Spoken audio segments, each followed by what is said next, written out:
അലർജിക്ക് നമ്മൾ കറക്റ്റായിട്ട് ട്രീറ്റ്മെന്റ് എടുക്കുന്നുണ്ട്. പക്ഷെ അലർജി കുറയുന്നില്ല.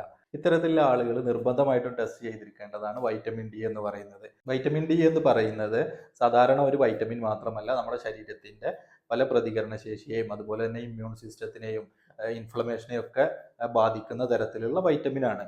അതുകൊണ്ട് തന്നെയാണ് നമ്മൾ ഇത്തരത്തിൽ അലർജിയുടെ ബുദ്ധിമുട്ട് അനുഭവിക്കുന്ന ആളുകൾ മെഡിസിൻ എടുത്തിട്ടും അലർജി കുറയുന്നില്ല എന്നുണ്ടെങ്കിൽ നിർബന്ധമായിട്ടും വൈറ്റമിൻ ഡി ചെക്ക് ചെയ്യേണ്ടതിന്റെ ആവശ്യകത.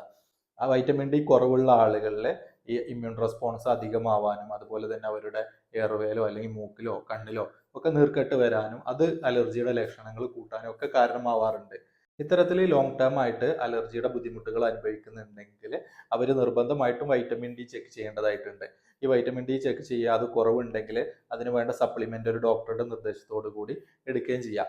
ഇത്തരത്തിൽ ബുദ്ധിമുട്ട് അനുഭവിക്കുന്ന ആളുകളിൽ നമ്മൾ അലർജിയുടെ മെഡിസിൻ കൊടുക്കുന്നതിന്റെ കൂടെ തന്നെ ഈ ഒരു വൈറ്റമിൻ ഡി സപ്ലിമെന്റും കൂടെ എടുക്കുമ്പോൾ അലർജി വളരെ പെട്ടെന്ന് തന്നെ കുറയുന്നതായിട്ട് കാണപ്പെടാറുണ്ട്.